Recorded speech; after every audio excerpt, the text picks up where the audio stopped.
On a de la chance, on a l'ancien CMO de Bonne Gueule et de Wopilo. Jacquemus, par exemple, ils n'ont pas de service marketing, tu vois. Ouais. Ils ont beaucoup plus de créatifs. La plateforme de marque, c'est la solution à beaucoup de problèmes. Un e-commerçant, il va chercher des clients et une marque, elle attire des clients. Quand tu arrives sur un plateau, un palier de croissance, il faut mettre des choses en place pour aller chercher le prochain. Aujourd'hui, on va parler plateforme de marque et e-commerce avec Florian Deveau. Florian, c'est le fondateur de l'agence Facette, une agence de conseil en branding et en stratégie de marque pour les e-commerce. C'est également l'ancien CMO de Bonne Gueule et de Wopilo.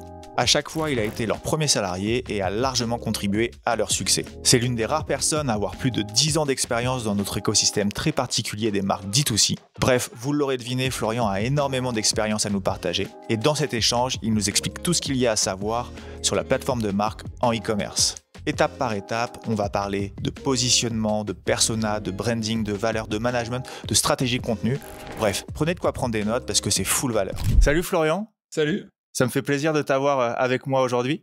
Moi aussi également, très cool de passer dans ton podcast. Ouais, on a vraiment de la chance aujourd'hui de t'avoir avec nous. On va parler d'un sujet assez peu abordé finalement. C'est la plateforme de marque en e-commerce. Ouais, la plateforme de marque, c'est un sujet un petit peu nébuleux.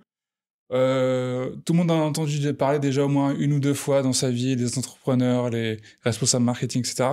Mais souvent, moi je me rends compte, vu que maintenant c'est mon métier, que c'est un petit peu flou et que c'est quelque chose dans lequel on met plein de choses, on ne sait pas vraiment à quoi ça sert. Donc l'idée c'était, quand Thomas, tu m'as proposé ce podcast, j'ai sauté sur l'occasion parce que je trouvais que c'était un bon message à faire passer et un bon espoir aussi pour tout le monde. Ouais, on a parlé un peu du sujet juste avant de commencer l'enregistrement et j'ai pas mal de questions à te poser aujourd'hui. Avec plaisir. Le but, ça va être de rendre ça beaucoup plus clair. Yes. Et avant de commencer, ce qu'on va faire, c'est qu'on va commencer par te présenter. Tout à fait. Allez. Donc, je te laisse présenter un peu ton parcours parce que tu as un parcours assez unique qui va rendre l'échange d'autant plus cool aujourd'hui. Ok, écoute, ouais, effectivement, moi, ça fait à peu près 10 ans que je suis dans l'univers des D2C, un peu plus. Pour la petite histoire, j'ai commencé chez Bonne Gueule. Ouais. En tant que, au début, stagiaire et premier salarié ensuite. Donc vraiment, à l'époque où Bonne Gueule était juste un média, et à l'époque, on vendait juste des e-books. Ouais. Et donc après, j'ai fait mes armes là-bas sur toute la partie expérience client, aussi marketing. J'y suis parti au bout de 6 ans, et après, je suis allé chez Wopilo en tant que CMO. Ok. Et pareil, la rebelote, on est reparti de zéro. Thomas est venu me chercher pour développer la partie marketing et la marque globale. Ok. Donc, on a développé au début pendant 6 mois tous les deux. Pour la petite histoire, on a fait, je crois, un peu plus de 500 000 € tous les deux sur l'e-commerce. Ok. Pour commencer, après, on a construit les équipes autour. Et j'y suis resté un peu moins de 5 ans. Ok. Et donc, j'ai vécu avec ces deux expériences-là un peu le lancement de l'intérieur d'une marque et qui se confronte au marché avec les problématiques, toutes les vraies problématiques que vous pouvez imaginer. Ouais. Et ensuite, je suis revenu chez Bonne Gueule. Le comeback. Le comeback, exactement, le retour de l'ancien. Et du coup, là, c'était des logiques un peu plus grosses, que l'équipe avait grossi. Il y avait une soixantaine de personnes, dont une vingtaine au siège. Et il y avait à peu près 15 personnes sur l'équipe marketing. Ok. Et mon rôle, ça a été de refusionner en fait la partie édito et la partie marketing pour qu'il y ait plus de cohérence et plus de fluidité. Repositionner, comment ça, un peu ce repositionnement de marque qu'ils ont poursuivi après que je sois parti. Ouais, c'est un beau parcours. On va quand même revenir dessus parce qu'aujourd'hui, on a de la chance. On a l'ancien CMO de Bonne Gueule et de Wopilo qui sont quand même sur le marché français des D2C qui sont sur le haut du panier, on va dire. Ouais. Et puis en plus, on a vraiment un ancien de la D2C avec nous. Toi, tu as commencé à travailler dans cet univers en 2013, bien avant que le terme DNVB n'émerge. Ouais, il commençait tout juste. Ouais, il commençait tout juste. Ok, moi j'aurais dit que ça a commencé à sortir aux alentours de 2016-2017, mais si tu me dis que ça a commencé tout juste. Il y avait déjà ce terme-là existait un petit peu aux US déjà, ou dans le milieu anglo-saxon. Mais c'est vrai que il y a des choses qui sont passées en disant. Ça va très vite. Ouais, effectivement. Et puis déjà, il y a beaucoup de marques qui ont éclos entre-temps. Il y en a qui sont nées, qui ont eu des succès, qui sont mortes. Exactement. La plupart des D2C qu'on connaît quand même aujourd'hui sur le marché français, elles sont nées bien après 2013. C'est vrai. Toi, tu saurais me dire un peu ce qui a le plus changé sur ces 12 dernières années? Alors, ce qui a beaucoup changé, je pense, c'est la facilité à lancer un e-commerce. Ouais. Tu vois, avant, quand nous, on a commencé, c'était beaucoup PrestaShop. Peut-être que certains connaissent, hein, mais et c'est une plateforme qui existe encore aujourd'hui. Et c'est vrai que c'était fastidieux, c'était long, il y avait pas... Et puis, pour faire des beaux sites, il fallait quand même s'accrocher aussi, très clairement. Et après, c'était d'abord la technique avant tout. Ouais, c'était la technique avant tout, exactement. Et à l'époque, Meta Ads, c'était très, très peu développé. Pinterest, j'en parle pas. Il y avait Google qui était là. Il y avait le SEO. Il y avait toujours le CRM, toujours été là. Ce que j'appelle un peu l'immobilier du marketing. Et puis, c'était à peu près tout. Et quand nous, on a lancé, effectivement, c'était... Bungle s'est fédéré autour d'un blog et d'une communauté de passionnés sur du vêtement, parce que nous, on aidait les gens à mieux s'habiller, ou à bien s'habiller avec... pour éviter de trouver des vêtements de fast fashion, grosso modo. Et c'est comme ça que c'est né. On a commencé par vendre un e-book, tu vois. T'avais un bouton PayPal et t'achetais ton e-book. Tu vois, maintenant, c'est devenu... C'est parti quasiment aux oubliettes, mais ça a commencé comme ça. Après, il y a eu des formations. Et ça a bien marché, ce lancement d'e-book? Ouais, on en vendait, mais des palanquets. C'était fou. C'est dingue. Ouais, et en fait, c'est ce qui a créé les premiers clients de la marque. Et après, derrière, Geoffrey et Benoît, on lançait comme une formation en ligne aujourd'hui qui existe, où tu avais 20 vidéos, et tu pouvais refaire ton vestiaire, mieux entretenir tes vêtements, les bons tips pour aller acheter les vêtements, etc., les bons conseils. Du coup, tu suivais cette formation, tu savais step up un peu ton style, quoi. Trop bien. Et ça a commencé comme ça, et après, il y a eu des collabs, et tu as des lancements de produits et une collection après. Ouais, puis aujourd'hui, Bungle, c'est vraiment devenu une vraie marque référence pour les hommes qui font attention à leur look. Et donc, toi, tu m'as raconté que tu étais à chaque fois le premier salarié chez Bungle et également chez Wopilo. C'est une sacrée histoire, ça. Ouais, écoute, moi, c'est ce qui m'a passionné. Je pense que je me suis rendu compte après, mais c'était le côté entrepreneuriat. Et là, en fait, j'avais la possibilité de faire de l'intrapreneuriat au sein des marques, parce que j'avais une liberté assez large. Tu vois, chez BG, j'ai commencé avec l'expérience client, parce qu'il fallait jusqu'à à peu près 1 million d'euros. On a tout expédié les colis depuis Paris. Et tu vois, on faisait des lancements, des fois on avait 800 colis le lundi à préparer le matin. Tu te dis, oh, ça va être chaud. Et en fait, donc il y avait toute cette partie expertise. Et moi, en fait, pourquoi aussi je fais ce métier-là, c'est pour faire kiffer les gens, tu vois, au contact d'une marque. Je le dis de manière un peu simple, mais au final, tout le reste, c'est soit le véhicule, soit l'outil. Donc, moi, j'ai dit, moi, vous me laissez la partie client, je vais la développer, je vais en faire en sorte que les clients soient super contents, qu'on a un service vraiment au top, et je vais en faire un service de référence de marché. Au début, ils m'ont regardé, ouais, Flo, t'en parles pas non plus. Je dis, non, vous allez voir. Et puis, au final, c'est ce qui a fait une des clés du succès de Bungle et aussi de Wopilo. C'est la partie expérience client. Et cette capacité à accompagner le client tout au long du parcours, et aussi après le post-achat. Souvent, là, e-commerçant, on a tendance un peu à l'oublier. On dit, on a fait le boulot à l'achat. Après, un peu, débrouillez-vous, quoi.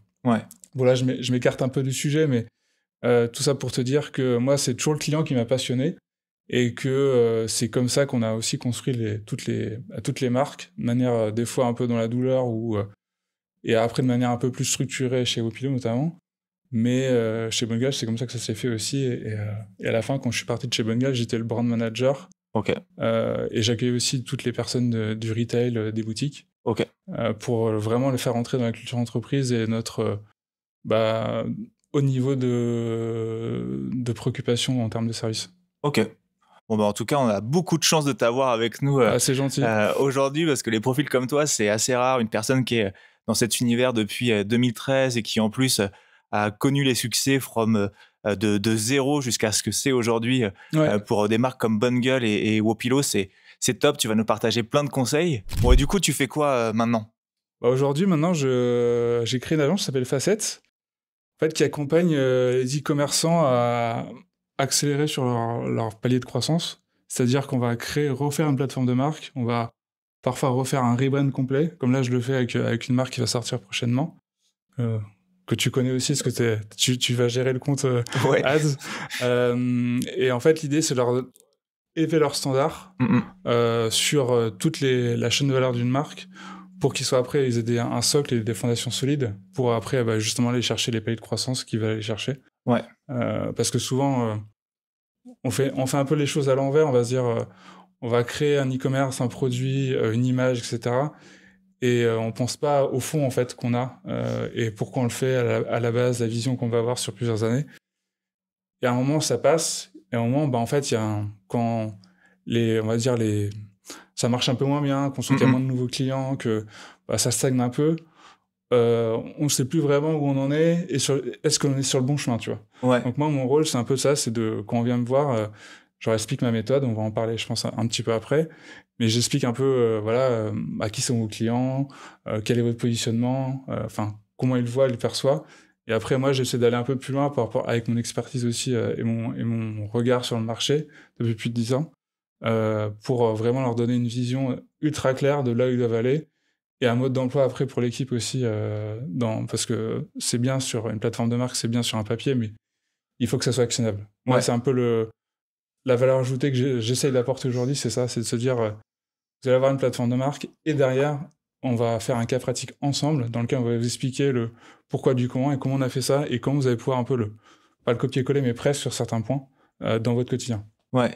Et je reviens sur un point dont tu parlais tout à l'heure. Il y a quelques années, c'était compliqué de lancer un site e-commerce. Ouais. Donc, il y avait moins d'acteurs sur le marché. Tout Donc, à c'était fait. entre guillemets plus facile d'avoir de la performance et de faire des ventes sans nécessairement trop penser à son image de marque et à avoir un marketing totalement développé. Ouais. Aujourd'hui, avec des plateformes comme Shopify, l'automatisation sur Meta, sur Google, ça devient de plus en plus facile de créer sa marque et de la mettre, de créer son e-commerce, pardon, Ouais. et de le mettre en avant.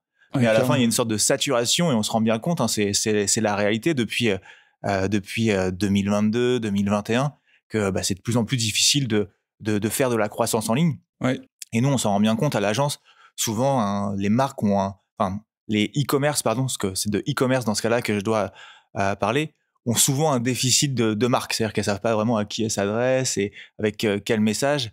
Et je trouve qu'aujourd'hui, le sujet dont on va parler il est vraiment très actuel. Parce que souvent, la plateforme de marque, c'est la solution à beaucoup de problèmes. Ouais, alors il y a effectivement, pas tout le temps, mais en tout cas, c'est dans la majorité des cas, oui, c'est ça.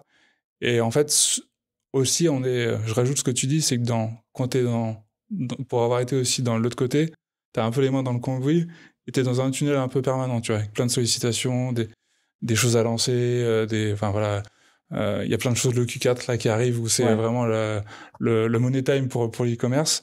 Et t'as pas le temps de te poser, de prendre du recul, et même les fondateurs, tu vois, qui peuvent être sortis un petit peu de l'opération ou pas, ont pas le temps de prendre du recul en fait sur ok, pourquoi j'ai lancé cet e-commerce ou ce produit à la base, quelle était mon idée. En fait, au fil du temps, tu perds un peu ta raison d'être, si tu veux, et t'es moins impactant, t'es moins sharp sur tes messages, du coup tu parles pas à tes bonnes cibles, ou en tout cas pas assez, et une plateforme, c'est aussi fait pour ça, c'est vraiment un socle avec des fondations solides pour te permettre après d'accélérer, d'arbitrer aussi dans tes choix, tu vois, est-ce que est-ce que je fais ce partenariat-là, comment je communique, est-ce que je vais faire ce partenariat avec cet influenceur, etc. Est-ce que ça correspond à mon positionnement là où je veux aller. Et c'est un peu un juge de paix en fait entre des fois des désaccords qu'il peut y avoir dans l'équipe, et c'est ok, hein, c'est ce qui crée aussi le débat et que ça avance. Mais au bout d'un moment, tu es obligé d'avancer aussi. Et justement aussi, moi, ce que j'ai vu, en plus, c'est souvent, les fondateurs, c'est très clair, tu vois, c'est très intuitif. Et ils y vont et ça commence. Et c'est là où tu as la première traction et c'est ce qui fait qu'après, ils recrutent des gens. Ouais. Après, le sujet, c'est que ça, c'est dans leur tête. Il y a des choses... Et ce qui est normal et humain, c'est que ça paraît naturel. Je dis, mais je comprends pas pourquoi il a pas fait ça, pourquoi il a pas fait ci, etc. Et en fait, les gens qui arrivent, ils ont pas été dans la tête des cerveaux des fondateurs. Donc, il faut, après, avoir un outil de référence, un outil qui aligne du fondateur jusqu'au stagiaire, et ça s'appelle une plateforme de marque, notamment sur les valeurs. Ok, très bien. Et pour que ce soit vraiment clair, tu m'as parlé d'une méthodologie tout à l'heure. Ouais. Peut-être qu'on peut aborder cette méthodologie, comme ça nous permettra de savoir un peu quel est le squelette d'une plateforme de marque, ou en tout cas par quel bout commencer. Exactement. Et vers où ça nous amène. Alors, les plateformes de marque, il y en a... Juste une petite intro là-dessus, il y a on va dire qu'il y a une trame commune à tout le monde. Vous allez voir plein d'agences, ça va être un peu la même chose. Ok. Sauf que nous, je pense, ce qui nous différencie aujourd'hui, c'est qu'on a essayé de la rendre... Moi, je la réfléchis toujours avec le quotidien des gens et l'e-commerce, tu vois, ou le digital. Ouais. Parce que souvent, on construit des plateformes, c'est un petit peu holistique, c'est assez conceptuel. Mais après, une fois que, ok, c'est beau, ça fait plaisir, ça flatte l'ego, et après, il faut l'actionner dans le quotidien, tu vois. Ouais. Moi, je l'ai trop souvent vu dans les gros groupes ou autres. Alors, je jette pas la pierre à tout le monde, hein, mais j'ai vu des choses. En fait, tu mets beaucoup d'argent pour peu de retour après sur le terrain. Et moi, c'est mon cheval de bataille, c'est ça que ce soit actionnable. Donc, je parlerai souvent de ça, de l'actionnabilité ou de spécificité, pas rentrer dans les choses trop compliquées. Et du coup, la méthode, elle est assez simple. Il faut se dire que c'est quelle histoire je veux incarner. Ouais. Donc, l'histoire, elle commence par ton client. Ok. Donc là, c'est le définir assez précisément. Bien sûr, il va y avoir le côté socio-style, où il habite, ses habitudes de vie, mais de manière assez précise. Donc, des fois, il faut rentrer un peu dans le cliché. Ouais. Marié, pas marié, enfant, pas enfant, quels sont ses hobbies, qu'est-ce qu'il fait en dehors, qu'est-ce qu'il fait en dehors de son travail, est-ce qu'il fait du sport, donc toi, c'est la partie profil et lieu de vie, on va dire, et après t'as la partie style de vie aussi, bien sûr, et bien sûr quel âge il a, et après tout ça part de si vous avez déjà une marque, un e-commerce, ça analyse de la data, et on essaie d'avoir 3 personas différents. Ok. Souvent, de ce que j'ai vu et de ce qui se fait, c'est t'as le premier persona, ça va être 50% de ton CA, et on lui attribue aussi une part au chiffre d'affaires. C'est important, ça. Ok. Parce que c'est ce qui fait aussi tes focus et ton budget après marketing que tu mets. Et après, le deuxième, il a le reste, en fait. Tu vois, souvent, c'est 20-30%, et après, le troisième est un peu moins. Et après, on peut rajouter un quatrième persona qui est la cible à aller conquérir, mais qui est plutôt une cible de communication qui va influencer les 3 premières. Ok. Donc tu as un peu style l'influenceur si tu préfères, mais après ça dépend des typologies. Moi je viens de la mode et du lifestyle, on va dire, donc c'est assez courant. Après ça s'y prête peut-être un peu moins pour d'autres marques, d'autres e-commerçants. Et après donc on construit ces personnes-là, donc assez précisément. Il y a pas mal d'infos sur une slide mais ça permet de faire un peu une cartographie et un portrait type de ton client. Et après, on va même plus loin. Dans les accompagnements que je fais, on va faire une journée de à peu près un jour, une grosse journée avec les équipes sur place. On fait ce qu'on appelle la customer journée. Donc là, on va prendre de son lever jusqu'à son coucher, qu'est-ce qu'il fait, qu'est-ce qu'il consomme, quel type de médias il va consommer. On essaie vraiment de faire une journée type. Et après, il y a un focus week-end aussi, parce que bien évidemment, tu n'as pas les mêmes activités la semaine et le week-end.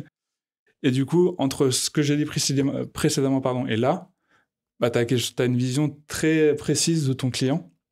Alors on peut dire, à quoi ça sert tout ça ? Ça sert que tu vas pouvoir faire des ponts avec, exemple, l'heure où tu envoies un email.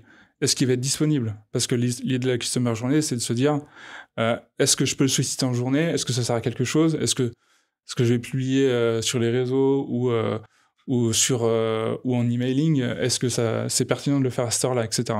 Donc c'est rentrer un peu dans sa tête, dans son cerveau, et de se mettre à la place. Et dès que tu te mets à la place de ton client, après ton marketing, c'est clair. Mm-hmm. C'est un peu le marketing de l'empathie, tu vois. C'est un peu ça. Ouais, le but c'est de pouvoir dessiner le portrait robot le plus précis possible quel est ton client. Yes. De les classer entre guillemets par importance de profil, pour aussi pouvoir orienter tes efforts marketing. Qui est-ce que tu vas recruter pour le prochain shooting, etc. Ou est-ce que tu vas mettre... Exactement, pour tes mannequins, ça peut être un peu des gens peut-être un peu plus vieux ou un peu plus jeunes, ça dépend des marchés de tes personas.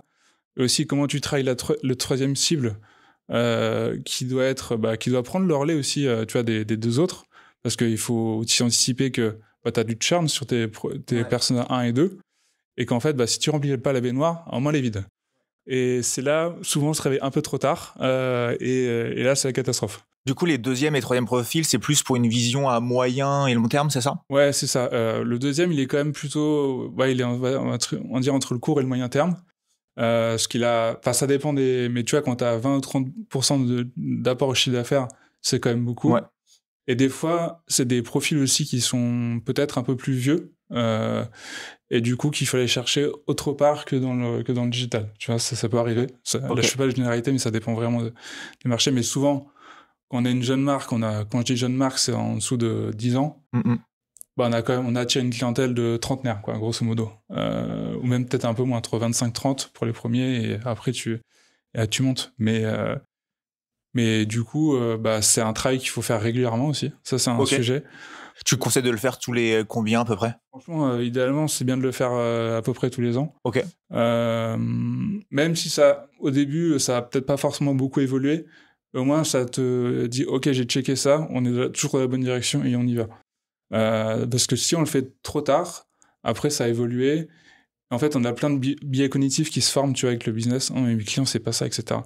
Et donc c'est pour ça que nous, à chaque fois, on le fait de manière assez approfondie pour apporter un peu de fraîcheur. Souvent, c'est très aligné avec ce qu'ils pensent, mais des fois, il y a des petits écarts, des petites nuances qui sont importantes. Ouais. Et j'imagine que le fait de connaître aussi précisément son client, ça permet d'en avoir une sorte d'image dans un coin de sa tête et de pouvoir se l'imaginer à chacune des actions qu'on va mettre en place, que ce soit au moment où on va envoyer son colis, au moment où on envoie sa newsletter, comme tu le disais tout à l'heure, ou en fait, à n'importe quel moment, quoi. Ouais, à n'importe quel moment, quand tu designes ton parcours ou ton mix marketing, que tu fais ta strat marketing, tu penses à ces clients-là. Et c'est-à-dire, c'est marrant que tu dises image, parce que tu vois, nous, dans les plateformes, on met une image d'une vraie personne. Et vous donnez un prénom ou pas? On donne un prénom avec un profil un peu... on lui donne un nom avec un adjectif. Ouais. On va le nommer pour que, comme ça, après dans les équipes, on parle de telle personne, Baptiste, machin, etc. Est-ce que le but, c'est un peu de se dire, ok, chaque personne dans la pièce va avoir un pote, un cousin ou une connaissance de près ou de loin qui va matcher avec ce personnage? Exactement. Et après, tu te dis, attends, mais mon pote, c'est lui, en fait. Ouais. C'est ce gars-là. Et on prend des vraies personnes aussi. Ce qu'on fait, c'est c'est pas toujours possible, mais c'est comme là, toujours quasi le cas, c'est qu'on va prendre un profil. Moi, souvent, je vais les prendre sur le profil Instagram des gens qui sont tagués de la marque. Ouais. Tu vois, c'est pas quelqu'un de lambda que je trouve sur Internet, c'est vraiment quelqu'un qui porte la marque. Ouais. Et du coup, ça encore un peu plus dans la réalité. Vraiment, l'idée de ces personnages, c'est que ça soit le plus proche de la réalité. Alors, bien sûr, des fois, il y a des stéréotypes et on se dit, ouais, ça, franchement, ouais, mais ça fait partie du truc. Ouais. Et après, autre chose dont on n'a pas parlé sur les personas, c'est donc là, il y a toute la partie, on va dire, comme tu l'as dit, portrait robot, cartographie avec la Customer Journey. Mais c'est aussi, après, en tirer quelque chose, c'est de se dire, il y a les centres d'intérêt, il y a les marques connexes qu'elles vont consommer, autres que la vôtre. Et ça, c'est assez important, parce que tu peux en parler, je pense, sur l'acquisition, ça peut jouer et dans les centres d'intérêt et aussi dans les marques qu'on consomme et dans la veille aussi concurrentielle. Mm-hmm. Parce que souvent, on se compare à ses concurrents, mais en fait, les meilleures idées, elles se prennent souvent dans les secteurs connexes, le tien, et les marques vont consommer tes clients. Mm-hmm. Et en fait, il y a des services, il y a plein de choses. Moi, j'ai plein d'idées où j'ai eu comme ça, en regardant, mon client, ok, il est client chez moi, mais il est client aussi de cette marque-là. Qu'est-ce qu'a fait cette marque-là pour le faire venir? Et tu trouves des super idées à chaque fois. Et c'est pas, en fait, tes concurrents, c'est bien, mais c'est juste pour moi, c'est un peu pour te rassurer, de te dire, ok, on est sur le bon chemin, pardon. Mais souvent, c'est pas forcément une bonne chose non plus. Ouais, effectivement, quand on est trop à regarder ses concurrents et uniquement ses concurrents, c'est peut-être qu'on va partir dans une mauvaise direction et qu'on n'est pas en train de créer son propre chemin. Exactement, sa propre histoire. Nous, effectivement, c'est quelque chose qu'on demande tout le temps à nos clients quand on commence une collaboration avec eux. C'est pas nécessairement quels sont vos concurrents, parce que ça, on peut très facilement les identifier et les trouver, mais c'est plutôt quelles sont les marques qui vous inspirent, quelles sont les marques que consomment vos clients. Parce que des fois, on a des bonnes surprises et effectivement, ça nous aide dans nos veilles, notamment en termes de social ads, etc., pour savoir un peu comment orienter les messages, quel type de contenu produire. Et donc, j'imagine que c'est encore plus utile au-delà des ads, quoi. Ouais, c'est ça. Et c'est tout ce parcours-là, enfin, cette étude approfondie qui te permet de ressortir ça. Et il y a aussi une chose qu'on n'a pas parlé, c'est un peu les promesses que tu dois adresser, donc les messages. On peut appeler aussi les besoins, les attentes qu'il peut avoir, mais c'est plutôt la promesse que la marque va lui apporter, le bénéfice, on va dire, de la marque globale. Souvent, on en fait 3 ou 2, ça dépend. Il ne faut pas en mettre pour en mettre, mais en tout cas, tant qu'il y en a des suffisamment saillants, on les met. Et après, c'est les moments de vérité aussi. À quel moment, tu vois, je fais une recherche, je vais avoir un enfant, je cherche, je sais pas, une poussette, ce genre de choses. Et tu vois, t'arrives à ce moment-là, et en fait, je veux dire, dans son parcours et dans son schéma de besoins, tu dois arriver à ce moment-là. La marque doit rencontrer ta cible à ce moment-là. Et ça t'aide aussi à orienter, ça aide à orienter un peu ta stratégie marketing aussi, ou les actions que tu vas faire. Parce que la strat marketing digital, elle est grosso modo, tu vois, tout le monde fait la même chose. Mais après, ce qui peut faire la différence, c'est de faire aussi du offline et faire des choses plus précises quand tu as des budgets, bien sûr, mais ça peut arriver. Et le fait de connaître ces moments de vérité-là, ça peut t'aider aussi à faire les bonnes actions. Ouais, et puis si on revient un peu sur tout ce qu'on vient de dire aujourd'hui, définir son persona, ça se fait pas ça peut se faire en 5 minutes. On peut dire c'est un homme entre 25 et 45 ans. Ce sera pas suffisant pour en avoir une image claire et précise, et donc c'est un vrai travail, quoi. Ouais, c'est un vrai travail, et c'est pas juste mon profil, c'est un avocat. Ou quelqu'un qui a de l'argent. Ouais, ok, mais en fait, ton avocat, il est aussi exigeant. Puis il faut connaître ses attentes, il faut savoir quelle marque il va consommer. Puis les avocats, il y en a qui ont des profils très différents. On a des avocats, mais ils ont tous des profils différents, il y a des sensibilités différentes, et en fait, il faut avoir des personnes aussi précises, ça te permet de faire des choix et avancer, en fait, tout simplement. Parce que je peux pas être... on se dit souvent, mon produit il est top, il va... même, tu vois, pour parler de pilote qui était quand même un oreiller, tout le monde dort sur un oreiller, tu vois. Ouais, finalement, ça concerne aussi bien un étudiant de 25 ans que ma maman ou toutes les personnes entre les deux, quoi. Tu vois, le positionnement fait que c'est un produit plutôt haut de gamme, premium, et du coup, tout le monde peut se l'offrir, tu vois. Et il faut accepter de cibler une certaine typologie de clientèle. Et après, ça te permet de voir aussi un peu le réservoir que tu as derrière et le marché adressable. Parce que on parle souvent de ça, mais on se dit pourquoi au final tu as un taux de conversion de 2-3% sur ton site. Il y a des gens qui viennent sur mon site, mais en fait, ça veut dire que tu as 97% que tu peux aller chercher, mais que tu ne connais pas. Et parce que en travaillant tout le temps le bas de funnel, tu es là, ok, je vais dessus, mais à un moment, tu as un taux de répétition, notamment sur les ads, qui est trop important. Et il faut dégager du budget aussi pour aller tester de nouvelles choses et sortir un peu de ça. Et ça, si t'as pas à la fois une plateforme au global et une marque, un positionnement qui est clair de là où tu veux aller, c'est compliqué à faire. Ou en tout cas, t'es plus frileux à débloquer des budgets. Ouais. Effectivement, en fait, nous, c'est quelque chose qu'on constate de plus en plus avec les marques qui ont une certaine maturité, qui existent depuis quelques années maintenant et qui ont atteint des paliers de plusieurs dizaines de milliers d'euros d'investissement. C'est qu'à un moment, elles tournent toujours autour du même bassin d'audience, parce que les algos, ils sont très forts pour faire des campagnes de conversion, mais c'est pas eux qui vont aller raconter l'histoire de ta marque et aller convaincre des nouvelles personnes de te découvrir si toi tu fais pas les efforts en termes de contenu et de marque de l'autre côté. Donc c'est super important de faire ce travail et de le proposer derrière. Ouais, c'est ça. Et puis quand tu arrives sur un plateau, un palier de croissance, il faut mettre des choses en place pour aller chercher le prochain.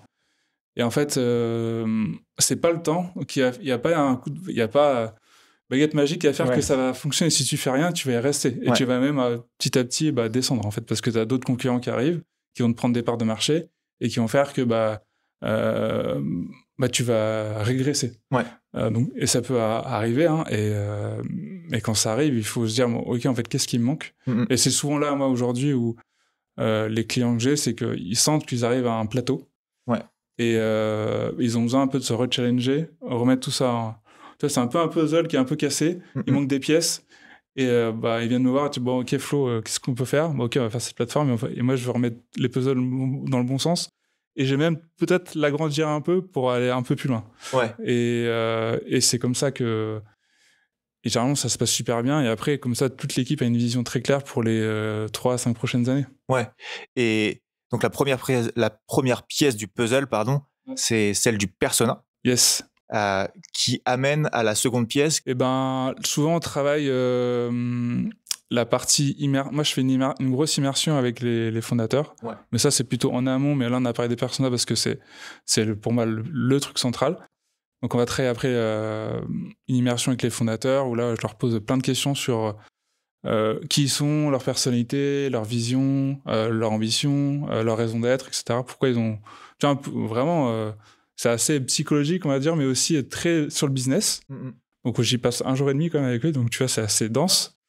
Et je prépare toutes les questions. C'est un vrai travail d'introspection, finalement. C'est un peu, des fois, je suis un peu comme un mini-journaliste, tu vois, qui écrit une bio de ses fondateurs. Et moi, ça me sert, c'est mon terreau, en fait, pour toute la plateforme de marque.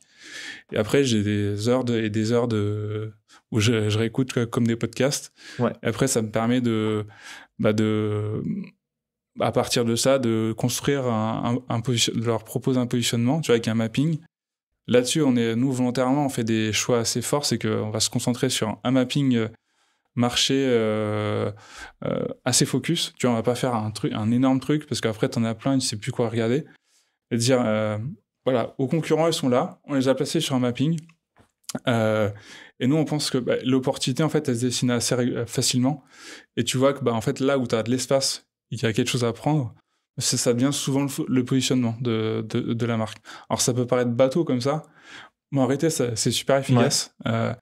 Et du coup, nous, on essaie d'apporter aussi des concurrents que eux ne connaissaient pas. Bon, là, moi, j'ai beaucoup bossé pour des marques un peu lifestyle, tu vois, du bijou, de la mode, donc c'est des milieux que je connais. Donc on va leur apporter aussi des marques un peu plus pointues ou des marques très statutaires et voir comment ils se positionnent par rapport à ça et leur donner un nom sur ce positionnement, le mettre, et après moi je le valide avec les fondateurs et ensuite s'ils sont OK, c'est un peu tes fondations pour la suite et après on décline toute la plateforme dont on va parler je pense après, et après donc il y a ce positionnement là, après on va travailler une différenciation. Et est-ce que à chaque fois les axes en abscisse en ordonnée que tu utilises pour ta plateforme de marque, est-ce que c'est toujours plus ou moins les mêmes ou est-ce que tu les personnalises à chaque fois? On va dire que c'est en termes de typologie, c'est un peu les mêmes. En bas, souvent c'est le style, okay. Tu vois. Parce que, comme je te l'ai dit, moi c'est plutôt aujourd'hui des marques lifestyle que j'accompagne, où cette partie style est émotionnelle et identitaire est assez importante. Même si tu fais des produits qui peuvent être en apparence assez sobres, il y a toujours quand même quelque chose. Et après, ça va être en ordonnée, ça va être le prix.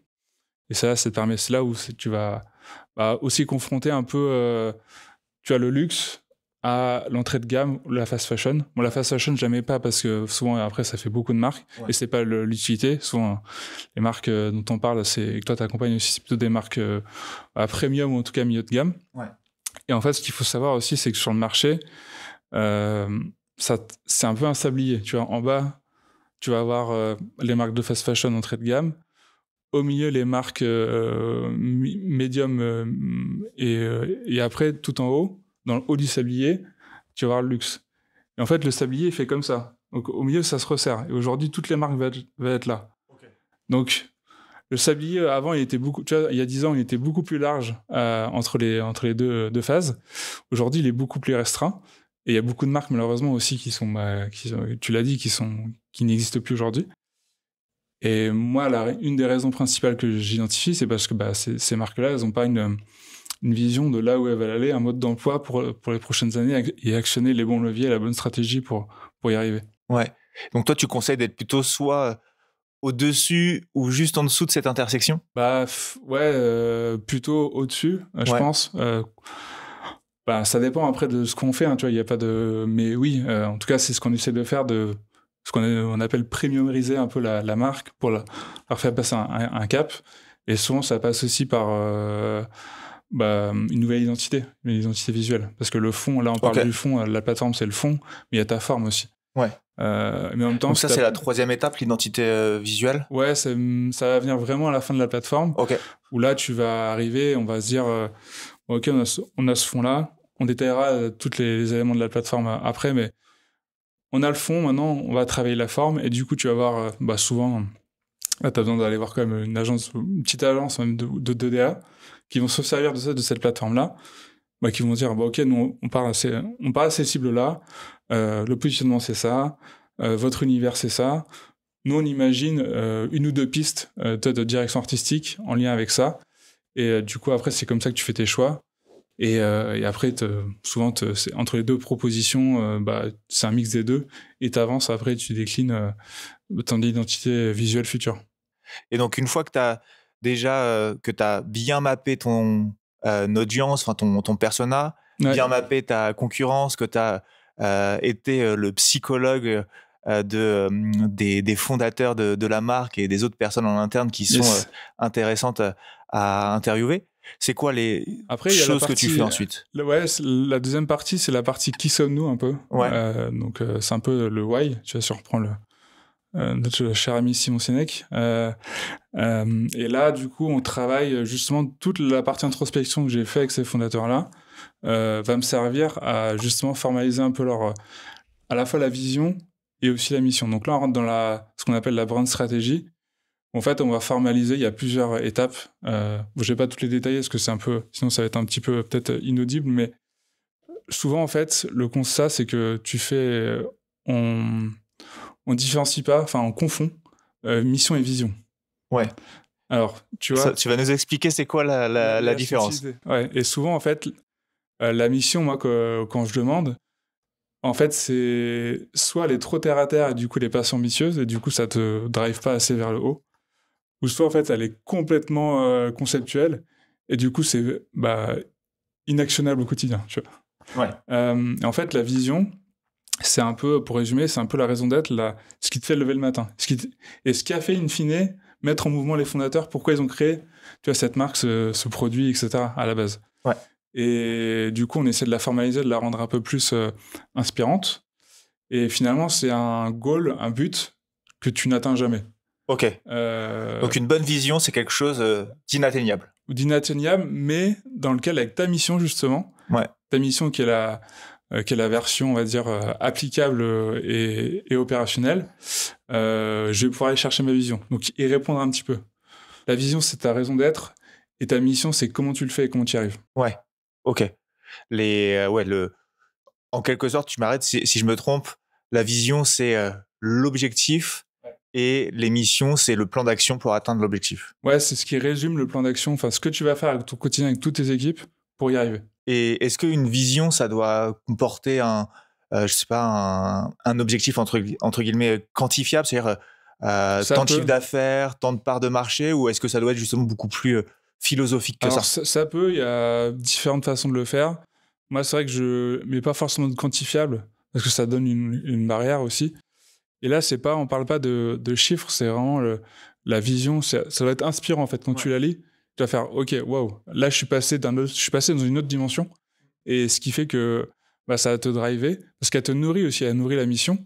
Parce que si tu as quelque chose qui est pas assez ambitieux, entre guillemets, et à un moment, tu te dis, bon, en fait, j'y suis arrivé, qu'est-ce que je fais maintenant, tu vois?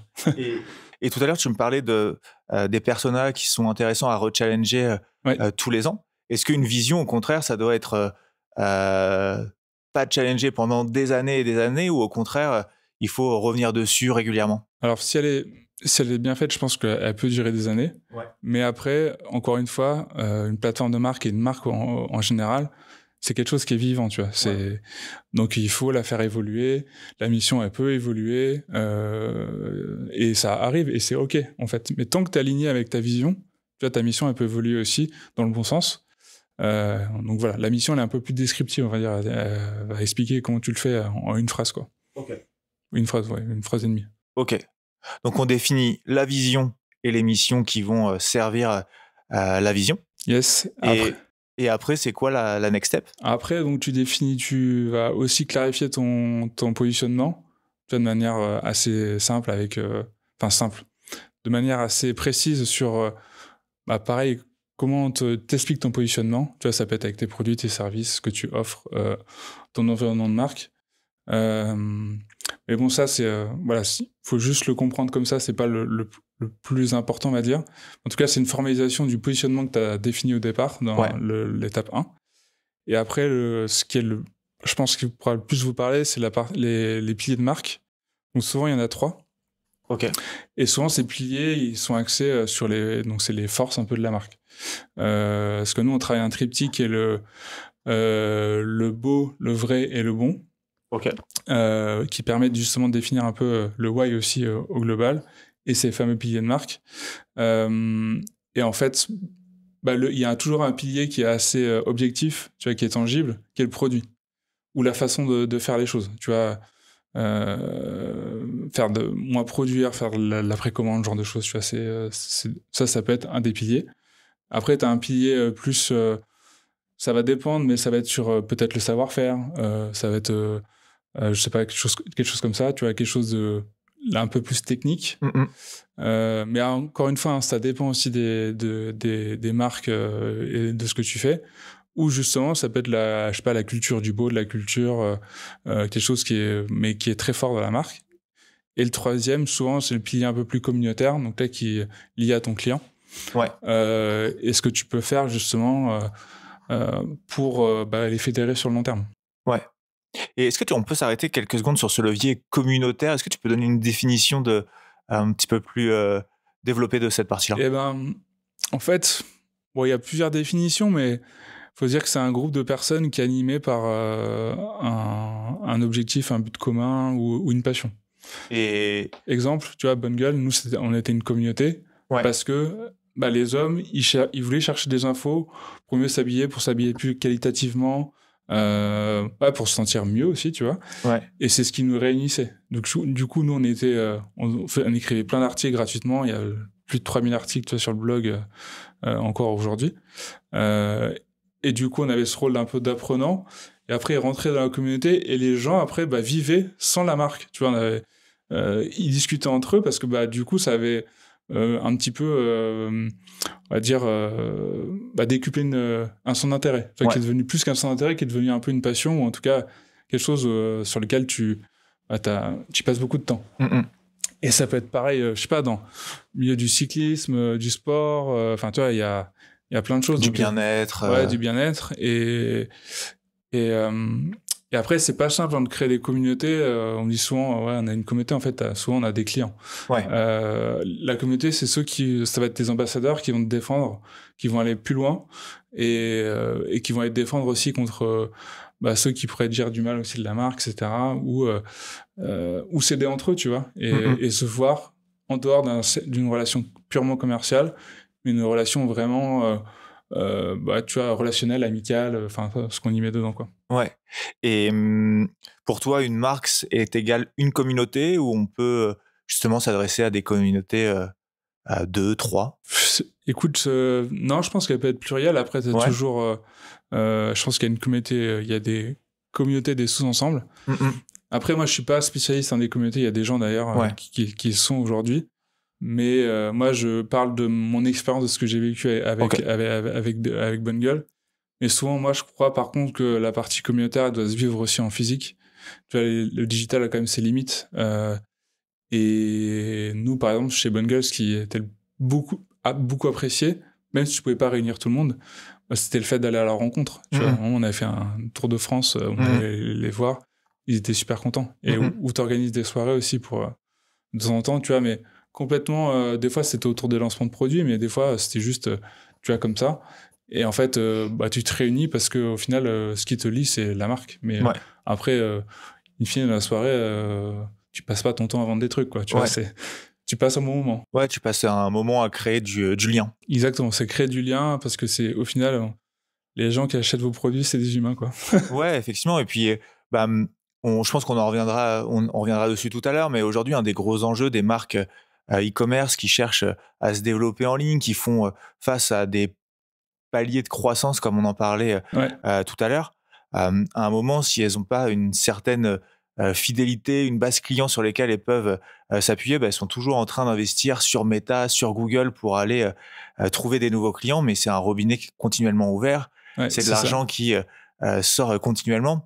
Et si c'est pas pour construire quelque chose qui grossit avec le temps, un bassin de clients qu'on peut travailler et fidéliser sur le long terme, ça peut être compliqué quand même à la fin pour une marque. Et puis exactement. Et puis je pense le moyen aussi de fidéliser, c'est de créer des expériences. Tu vois, alors les programmes de fidélité, c'est bien, tu vois, quand ils sont bien faits, la gamification et tout ce qu'on peut voir en ce moment, tu vois, c'est très cool. Mais in fine, sur la durée, tu vois, sur 5 ou voire plus, ça s'étiole parce que ce qui est normal aussi, ta vie évolue et tes besoins évoluent. Mais ce qui fait que les gens te retiennent, c'est aussi les expériences qu'ils ont vécues. Et là, tu peux imaginer faire des soirées, tu vois, où en fait, tu investis de l'argent pour réunir des gens dans un même endroit. Tu sais que ça va pas te rapporter à l'instant T, mais par contre, tu sais que tu capitalises pour la suite, quoi. Ouais. Et les gens vont parler entre eux, c'était trop bien la soirée, la prochaine fois je t'amènerai, etc. Du coup, il y a des nouveaux aussi qui rentrent, tu vois, par ce biais-là. Et du coup, après, souvent, ça devient des très bons clients parce que ils sont rentrés dans un biais qu'ils n'avaient pas l'habitude d'avoir eu, en fait, ailleurs, tu vois. Ouais. Puis ça peut te permettre aussi rechallenger tes personas. Si tu le fais une fois par an, tu as pu les rencontrer, leur poser des questions, leur demander quelle est la dernière série Netflix qu'ils ont regardé, qu'est-ce qu'ils ont prévu sur le week-end.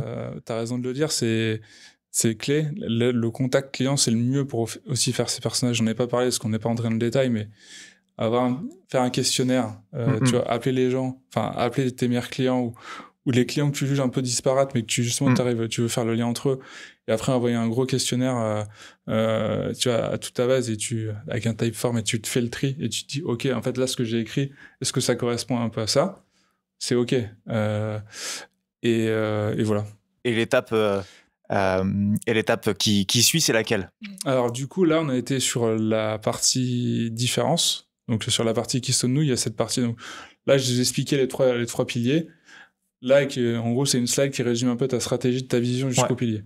Donc là, on a une slide, n'importe qui dans la boîte est capable de comprendre ce que tu fais et comment tu le fais. Ok. Et ce qui te différencie par rapport aux autres. Donc ça, c'est en interne. Ça, c'est en interne. Ouais.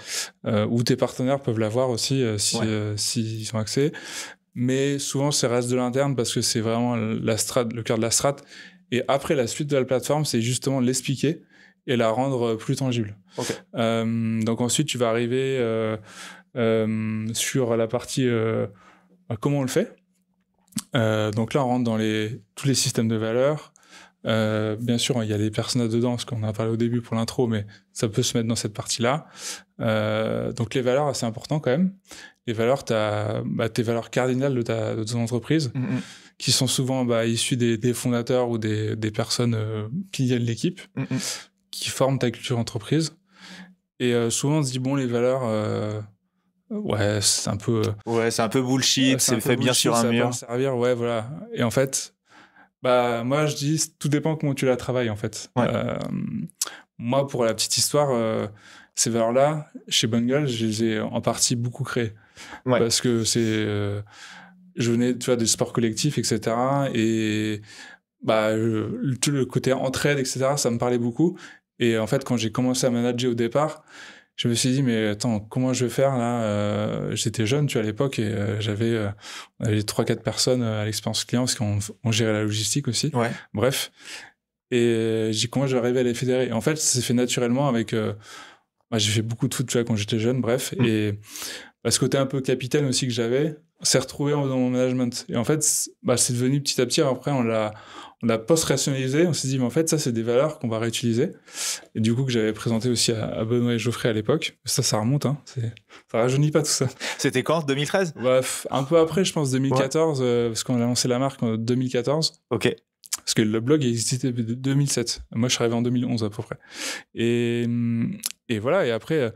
Et les valeurs, c'est pas juste bienveillance. Tu vois, c'est un peu plus spécifique. Donc, nous, c'est ce qu'on fait aussi. Souvent, ils ont des mots-clés, en fait, que je récupère. En fait, après, je les traduis de manière plus concrète et quotidienne. Souvent, il y a une valeur, elle va se décomposer en 3 parties. Tu vas avoir les fondements. Donc, on explique pourquoi elles existent et pourquoi elles tiennent à cœur aux fondateurs. Ouais. La deuxième partie, ça va être plutôt dans le quotidien, entre vous. Tu as les comportements un peu attendus. Et ça, c'est hyper important, parce qu'en fait, des valeurs ne sont des valeurs que si elles vivent au quotidien et qu'elles sont partagées. Et la troisième, ça peut être dans l'expérience client ou dans le contenu. Et du coup, à chaque fois, t'expliques, toi, t'as une colonne sur une slide et t'expliques de manière assez claire les choses. Et du coup, chaque personne, déjà, sait pourquoi elles existent. Les comportements attendus, tu vois, en interne, mais souvent, si t'as bien fait le travail de recrutement, c'est naturel. Et justement, ce travail de valeur permet de cadrer un peu ce travail de recrutement. Ouais, effectivement, c'est aussi, ça sert à ça. C'est un peu, ça met un tampon de marque employeur. Dire, en fait, tu peux avoir j'ai eu des profils qui étaient meilleurs que d'autres. En fait, je les ai pas pris parce qu'ils collaient pas aux valeurs de la boîte, tu vois. Et ça, il faut faire le choix de se dire, non, ça ira. Non, en fait, ça ira pas. Si t'as un doute, pas de doute. Ouais. Et effectivement, les valeurs, c'est un super outil pour pouvoir essayer de prédire le futur. C'est ça. Je trouve que c'est même un bon outil pour les personnes qui rejoignent l'entreprise, de leur dire, voilà, ça, c'est nos valeurs. Si tu appliques ça, après, c'est juste une question de temps pour que tout se passe bien pour toi. C'est ça. Et puis, ces valeurs, bien sûr, elles servent aussi dans ta communication. Tu vois, on va en parler après, mais le ton de marque, ce qu'on appelle le tone of voice, ça certes, ça doit retranscrire, tu vois, là-dedans. C'est assez central finalement les valeurs. C'est comme tes clients en fait. Pour moi, c'est les deux gros socles. Ouais. Après le reste, tu construis autour. Bien sûr, le positionnement est important, mais c'est ce qui va aussi te différencier sur le long terme. Tu vois, quelqu'un peut copier ton positionnement, mais en fait, s'il a pas tes valeurs, c'est quelque chose qui se copie pas, quoi. C'est quelque chose d'intangible un peu et un peu un super pouvoir finalement. Les valeurs, tu les utilises pour le recrutement. Est-ce que tu as d'autres sujets sur lesquels tu les appliques? Ouais, comme je te disais, vraiment la communication. Ouais. Tu vois, la personnalité de la marque, comment elle s'exprime. Ouais. Donc là, on fait un petit bond en avant. Je finis juste quand même sur, pour le dérouler. Donc là, on a parlé des valeurs. Ouais. Après, il y a une autre partie qu'on rajoute, c'est la charte de comportement. Donc là, c'est vraiment quelque chose de beaucoup plus opérationnel. Et souvent, quand tu as des équipes retail, c'est pas mal, parce que ça permet de cadrer les choses. Et c'est un peu... tu signes un contrat avec la marque quand tu arrives. Moi, je le faisais, tu vois, au début de BG, même les premières années qu'on a commencé à développer le réseau de boutiques, j'accueillais les gens, je leur expliquais ce qu'était la marque, qui on était, notre positionnement, etc. Et ce qu'on attendait sur le service. Et il y avait une charte de comportement qui était que tout le monde signe, en fait. Et qui est affichée aussi en vestiaire. Et ça te permet de se dire, voilà, si un jour tu franchis la ligne, tu vas te faire rappeler à l'ordre, quoi. Ouais. Et ça sera OK. En fait, tu rentres dans un moule, grosso modo, et c'est ce qui te permet aussi de te différencier, avoir plein de détails dans la façon de... Nous, on avait un truc qui était le conseiller avant de vendre. Tu vois, on conseillait des fois des concurrents, les gens me disaient, vous êtes fous, en fait. Non, mais ça, en fait, nous, on l'a pas, ou on estime que il peut trouver aussi ailleurs, tu vois. Ouais. Donc, et en fait, ça...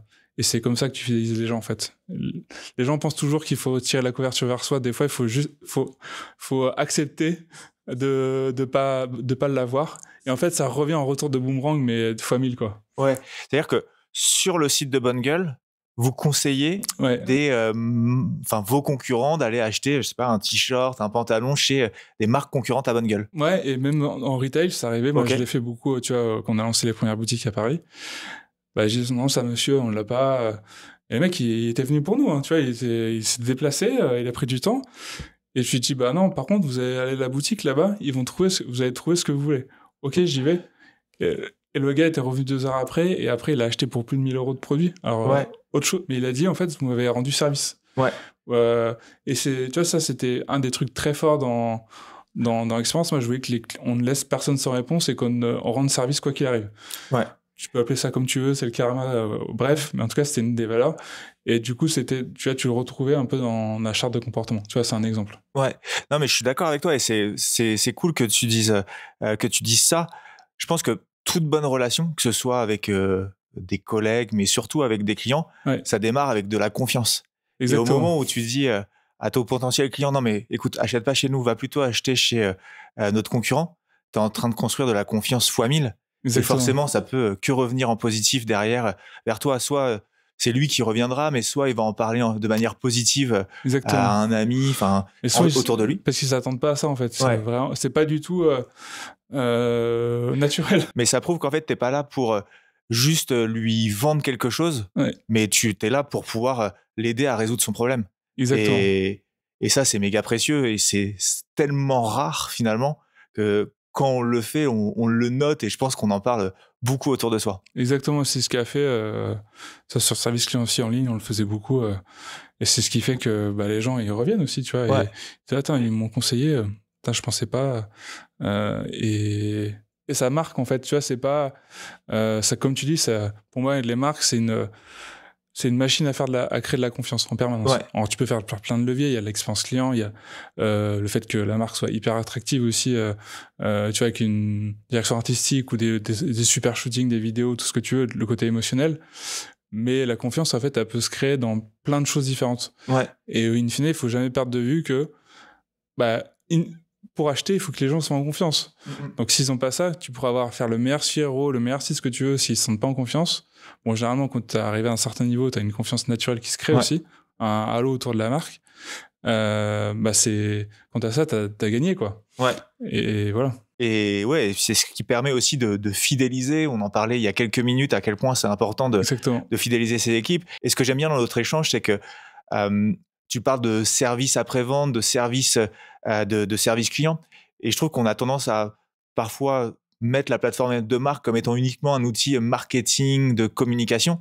Mais finalement, comme on le dit là, c'est vraiment un outil qui doit transpirer en interne, aussi bien au moment où on va convaincre une personne pour la première fois de nous faire confiance, qu'après, où elle aura des questions et qu'on aura envie de continuer le plus longtemps possible cette relation. Ouais, c'est vraiment ça. Et ce que tu as dit, l'outil marketing, on l'a déjà dit.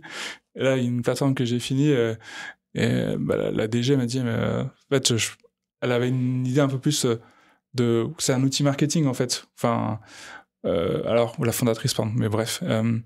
En fait, c'est vraiment un outil, un asset stratégique, tu vois, c'est un investissement que tu fais pour ton long terme, qui va, comme je disais tout à l'heure, qui va aligner les gens dans l'équipe, qui va être aussi un outil d'aide à la décision. Ouais. Dans certaines décisions, tu vois, est-ce que tu fais ce partenariat, est-ce que tu le fais pas, tu vois, des fois avec t'as beaucoup d'argent, est-ce que je sais pas, est-ce que je fais de la télé, est-ce que j'en fais pas, j'en sais rien, est-ce que j'actionne ce levier, et ainsi de suite. Donc et ça peut être même, est-ce que je recrute cette personne ou pas?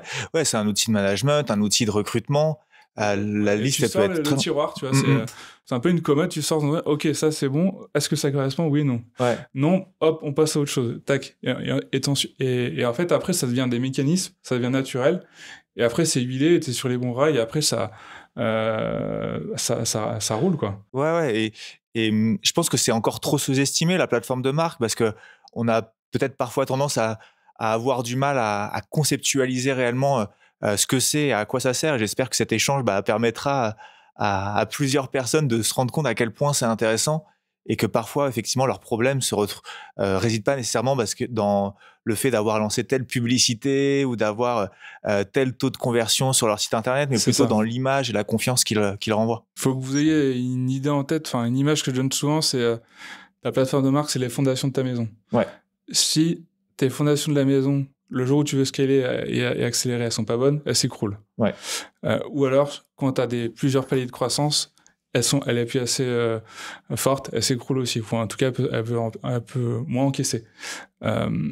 Et c'est vraiment, voilà, c'est sur quoi toute une entreprise, toute une marque est adossée au quotidien. Ouais. Et c'est comme ça qu'il faut l'avoir. Et après, le reste, c'est de la déco. Enfin, tu vas faire les murs, tu vas décorer les murs, etc. Ça, c'est ton identité visuelle, ta création de contenu, etc., etc. Mais tout ça vient de ce fond, en fait. Si t'as pas ce fond-là, tu peux pas la forme, tu peux la travailler, mais elle va être soumise à des choses, déjà une sensibilité de la personne que tu vas aller voir en face. Et en fait, t'auras pas un juge de paix de dire, mais en fait, ouais, ok, alors c'est très stylé, c'est très dans l'air du temps. Mais en fait, s'il faut, ça va durer 2 ans. Et dans 2 ans, en fait, on est noyé dans la masse, quoi. Donc, l'idée, c'est de créer une identification assez forte, quand même. Une identité, pardon, assez forte. Parce que tu as travaillé ton fond, en fait. Je dis souvent, le fond est sublimé par la forme. Mais si le fond n'existe pas, la forme ne peut pas être peut pas sublimer, tu vois. Donc, tu vois, c'est ça qu'il faut aussi comprendre. Donc la fondation de la maison, c'est l'image qui est le plus parlant, quoi. Ouais, effectivement, il faut investir dans ces fondations. Ouais. Et derrière, on peut y retrouver énormément d'économies d'échelle, que ce soit sur la performance de ses ads, sur son taux de conversion, sur des erreurs de recrutement qui peuvent être évitées. Je pense que rien que sur le recrutement, on peut prouver un ROI presque immédiat à une plateforme de marque. Ouais, tu vois, c'est toujours le sujet, c'est un peu le ROI. Alors effectivement, tu as des éléments comme ça. Après, c'est pas quelque chose que tu vas pouvoir quantifier, tu vois, immédiatement, mais c'est peut-être pour ça qu'on a peut-être parfois tendance à reléguer cette partie-là à plus tard, dire ok, il faut que je le fasse, mais pour le moment, j'ai d'autres priorités. Ouais, pour finir là-dessus, faut se dire qu'une plateforme, c'est un actif de ta boîte. Ouais. Et voilà, t'investis, comme t'investis dans la pierre, dans l'immobilier, là, t'investis dans une plateforme. Ouais.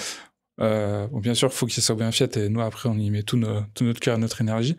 Mais pour moi, c'est clé, et c'est pas l'apanage des marques qui font plusieurs millions d'euros. Ça peut, tu vois, mais ça peut aussi, dès que t'as une première traction, tu sens que ton produit plaît, que t'as un premier pool de clients, etc. Après, avant d'accélérer peut-être et de sortir d'autres produits, souvent c'est assez connexe, donc ça va. Et une fois que après t'élargis de plus en plus, c'est là où tu peux te perdre un peu en route. Et en fait, in fine, tes messages, tout ce que tu adresses bah, c'est un peu moins impactant qu'avant, c'est un peu moins au couteau tiré qu'au début, parce que ça venait à l'impulsion du fondateur. Du coup, il arrivait à, ou pas des fois, ça dépend, mais arriver à transcrire ce qu'il voulait. Et après, bah, tu vois, il y a des équipes qui arrivent et bah, chacun a sa sensibilité, c'est normal, tu vois. On peut pas être tous pareils, mais la plateforme doit servir à aligner tout le monde, dire, bah, en fait, ça oui, ça non, en fait. Cette accroche oui, cette accroche non. Cette ad oui, cette ad non.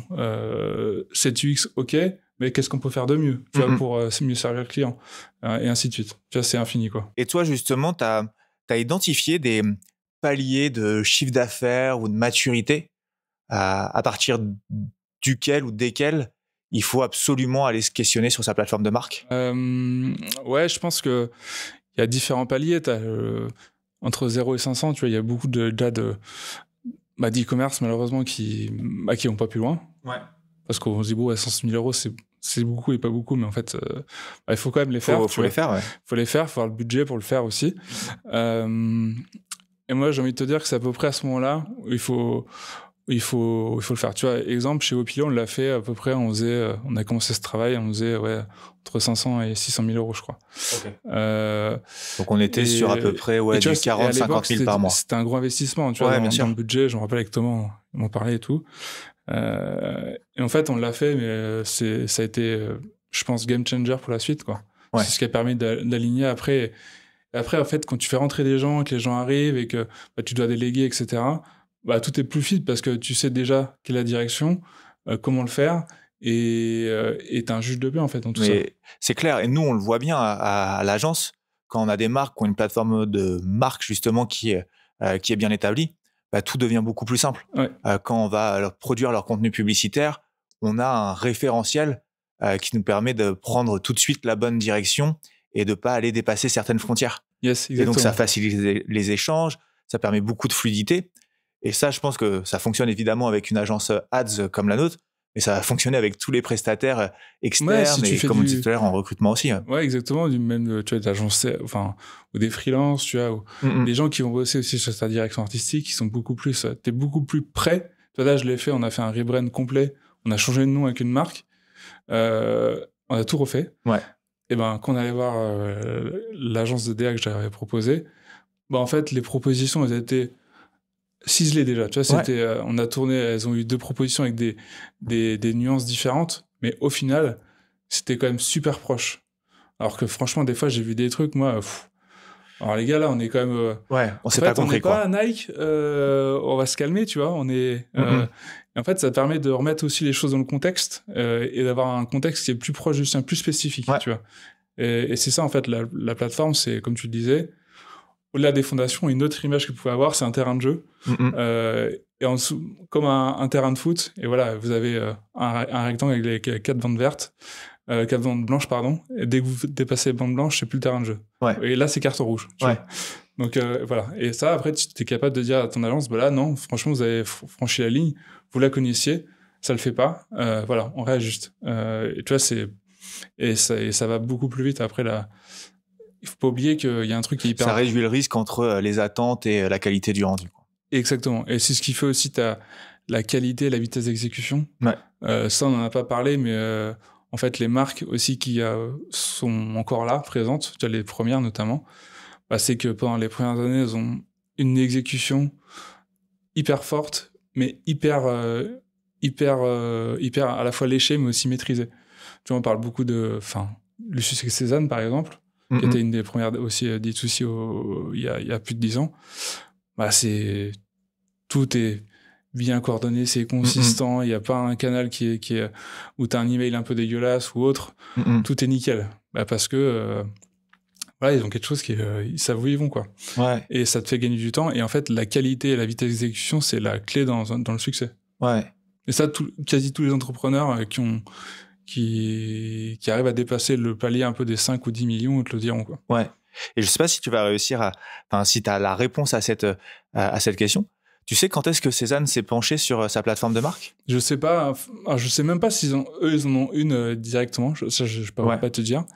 Mais je sais que Morgane, à mon avis, est très très inspirante aussi. Donc elle porte le sujet. Mais après, il faut, tu vois, quand même avoir des gens qui soient en capacité de le comprendre et de l'appliquer, quoi.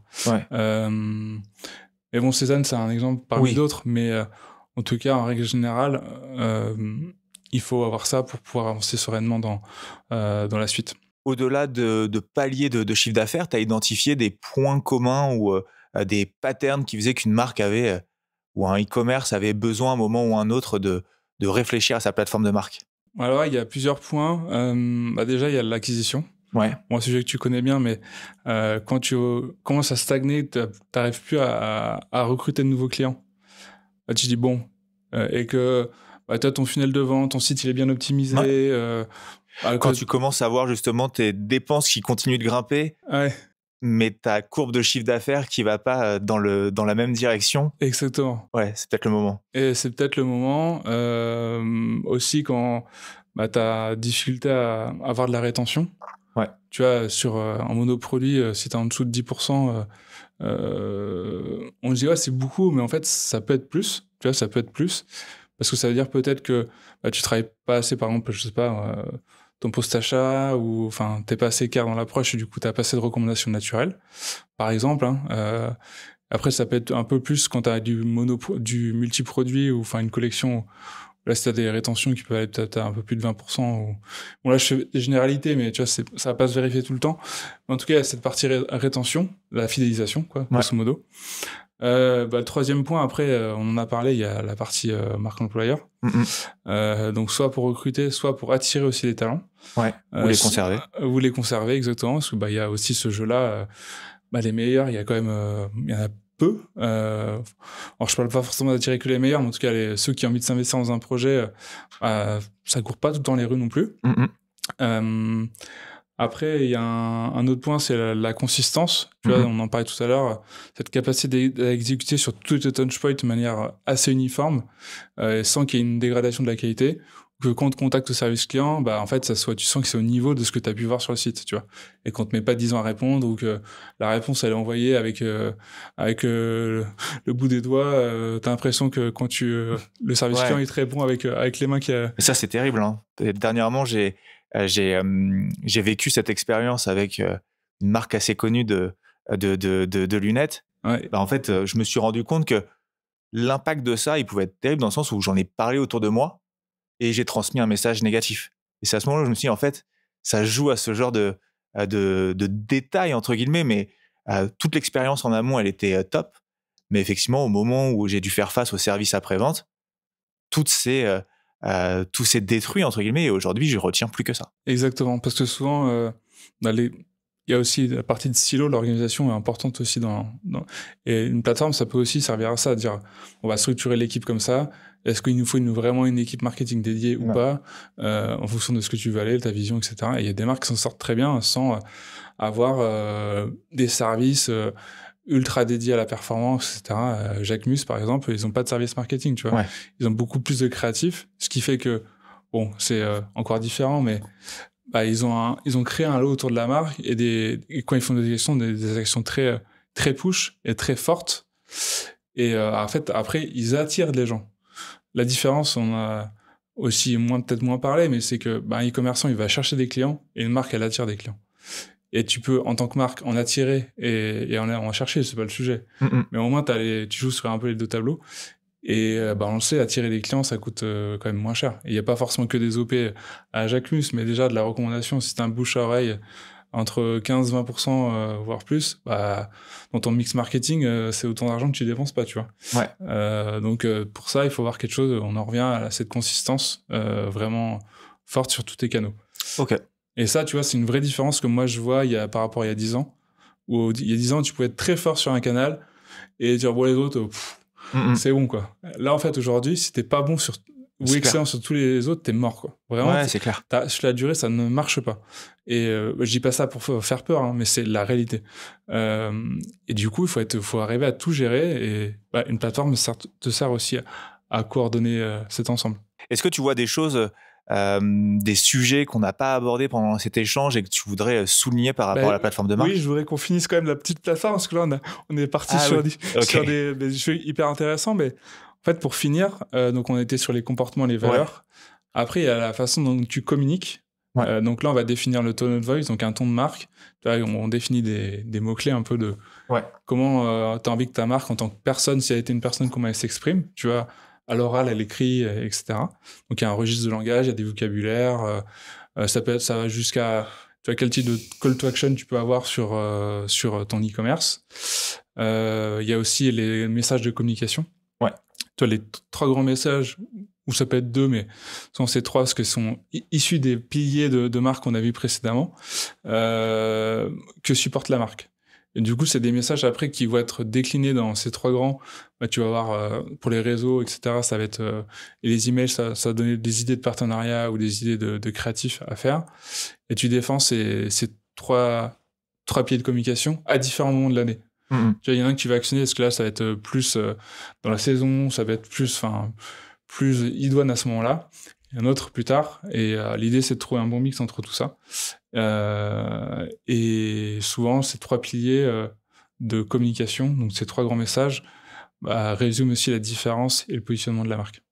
Très bien. Et après, on finit toujours par un cas pratique. Ouais. Ça, c'est un truc qui me tient particulièrement à cœur parce que là, ça peut paraître un petit peu théorique tout ça, mais en fait, quand tu rentres dans le truc, tu te rends compte que ça va servir à plein de choses. Après, ce qu'on fait avec justement les marques e-commerce, moi je viens de là aussi, ça fait 10 ans que je fais de l'e-commerce, donc je connais bien le sujet. On va faire un cas pratique sur qu'est-ce que va être ta nouvelle homepage, qu'est-ce que va être ta nouvelle landing page. Des fois, il y en a qui n'en ont pas, mais qu'est-ce que ça va être ta page de vente, qu'est-ce que ça va être tes emails, ta communication sur Instagram. Et en fait, on va tout ce qu'on a défini dans le tone of voice et toutes les valeurs, tout ce qu'on a vu précédemment dans la plateforme, on va l'intégrer là-dedans.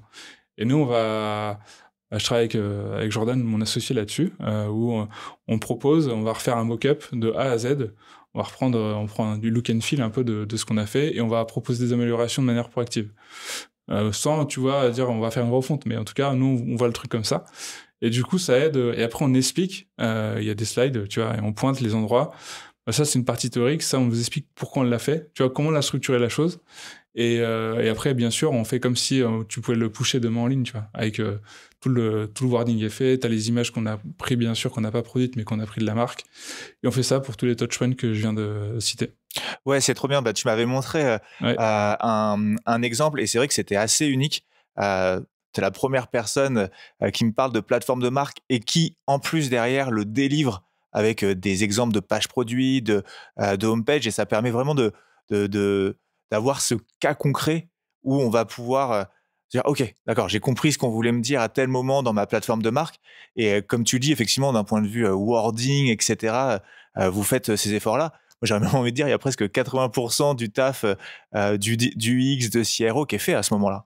Ouais, oui, après, tu vois, c'est bien sûr, nous, on a une vision et après, elle peut être rechallengée, tu vois. La dernière plateforme qu'on a faite, ils vont passer par une agence pour faire l'UX et le design. Mais au moins, ils auront une première base de réflexion. Ouais. Et ça sert en fait de brief, si tu veux, après pour avoir ton agence. Bon, nous, on a fait ça. La plateforme, on a ça. Il y a des choses qui sont obligatoires qu'on doit avoir parce que ça fait partie de nous. Donc ça, vous devez le mettre dans votre brief. Parce que si tu arrives avec quelque chose où tu n'as pas d'idée, et ben en fait, tu vas avoir un truc lambda. En fait, comme un site qu'a tout le monde, tu vois. Alors peut-être qu'il sera OK, il sera aux dernières tendances du X, etc. Il sera beau, il sera joli.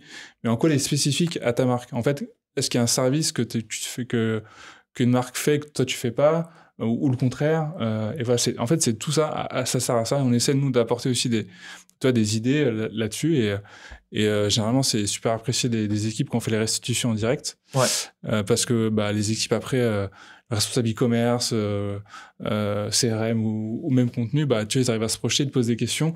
Et du coup, on est là pour y répondre. Et après, et le but aussi des fondateurs, quand ils investissent là-dedans, c'est d'embarquer ces équipes. Tu vois, donc, tout le monde, c'est une relation gagnant-gagnant, quoi. Ouais, mais c'est trop bien que vous fassiez ça parce que je me mets à la place d'un founder ou d'un CMO qui reçoit sa plateforme de marque, qui a investi pas mal de temps sur cette partie-là. Ouais. Et au moment où il doit penser à la refonte de son site, je me mets à sa place et je dis, ok, mais maintenant, comment tout ce qui a été dit et conclu, comment je l'intègre sur ma page produit, par exemple. Et vous, le fait que vous fassiez ce travail de restitution, franchement, c'est trop bien.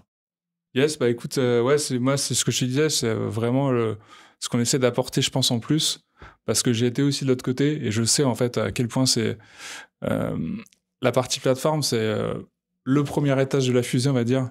Le deuxième et le troisième, c'est de le mettre en place sur tous tes canaux. Et le troisième après, c'est d'arriver à scaler, tu vois. Et vraiment la deuxième, c'est pas facile. Tu vois, ça demande du travail.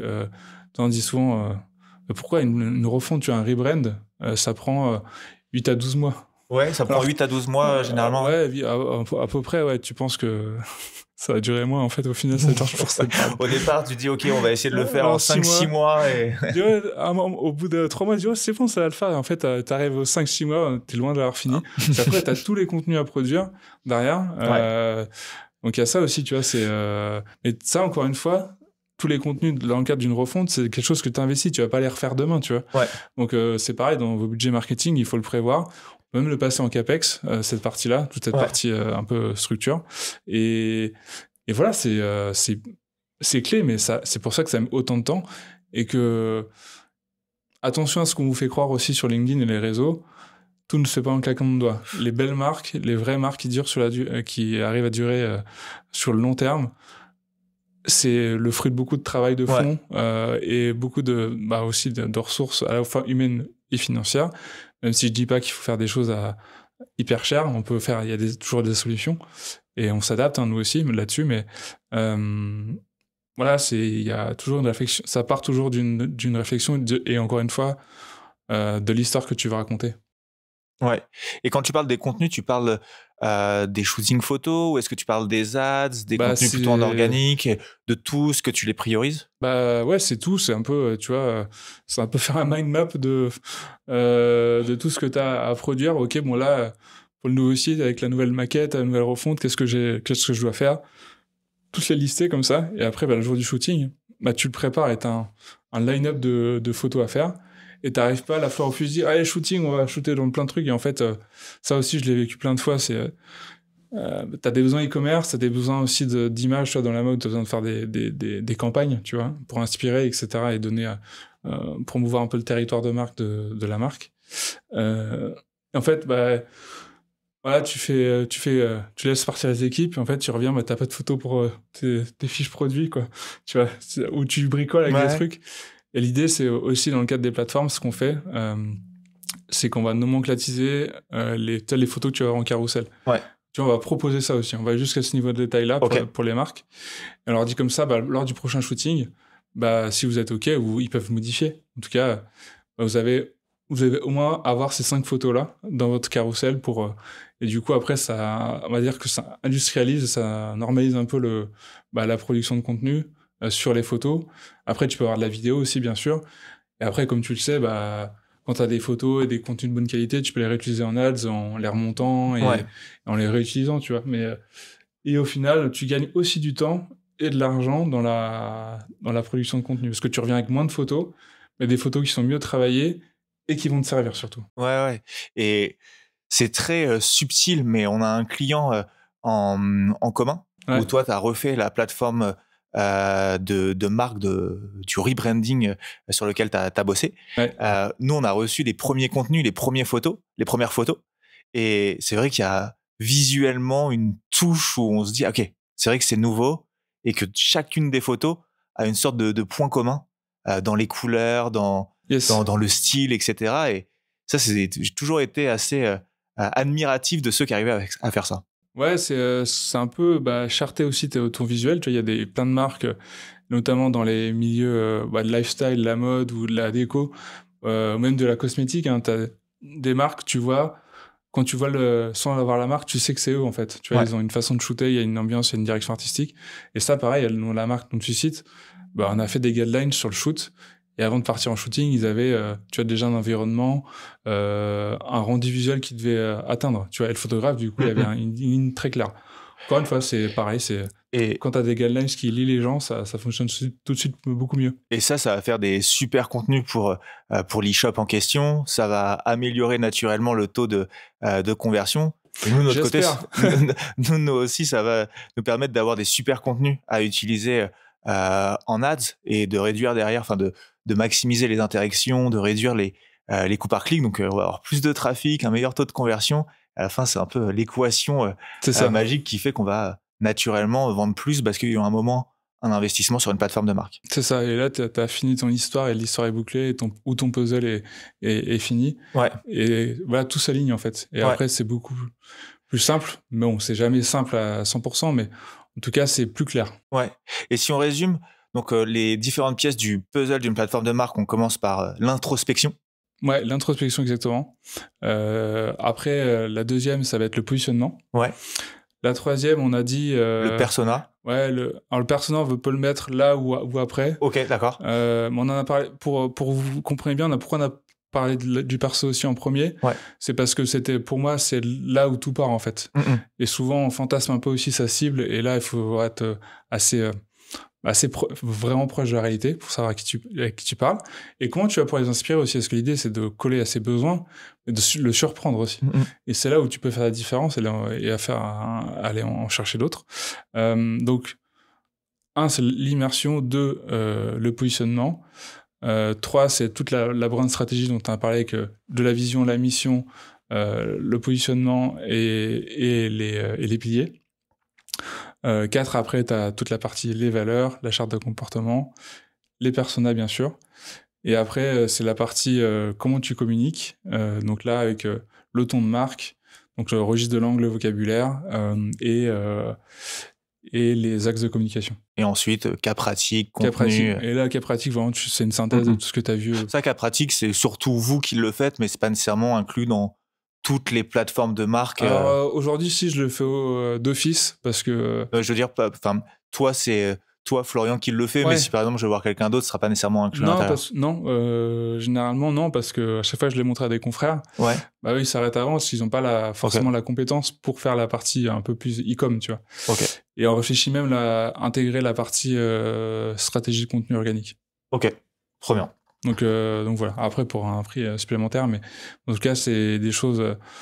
l'idée, nous, avec Facette, c'est de donner un mode d'emploi, tu vois, aux marques, pour qu'elles puissent changer de dimension et aller chercher de nouveaux paliers de croissance. J'aime bien ce terme de mode d'emploi, pour le donner comme synonyme à une plateforme de marque. Yes, tout à fait, c'est tout à fait ça. Et toi, t'as des marques que tu vois comme ça, dont t'es bluffé de leur plateforme de marque? Ouais, il y en a, après, on les connaît, je pense. Moi, je prends l'exemple souvent de typologie. Je trouve que, tu vois, on parle de plateforme et de consistance sur tous les canaux. Ils sont forts, tu vois. Et tout est nickel, du diagnostic au mail, en passant par le site. C'est quand même une belle ref. Après, il y a des marques aussi un peu peut-être moins connues en France. Il y a une marque que j'aime beaucoup qui s'appelle A Can of Guys. Qui est une marque de vêtements premium aussi, tu vois, qui a l'art de raconter cette belle histoire un peu subtile tout au long de son parcours et dans le cadre de ses lancements. D'ailleurs, spoiler, abonnez-vous à la newsletter si vous voulez. C'est un cas pratique que je vais décrypter cette marque-là. Ok. Donc si ça vous intéresse. Ok. On fera en sorte de sortir l'épisode avant ta newsletter. Ouais, exactement. Bon, en tout cas, je sais pas à quel moment vous allez le retrouver là, mais c'est une marque qui est intéressante. Après, il y a une marque qui est un peu son équivalent, le grand frère, mais qui a un peu plus évolué, c'est Aimé et Léon d'Or. Ok. Qui est une marque new-yorkaise à la base.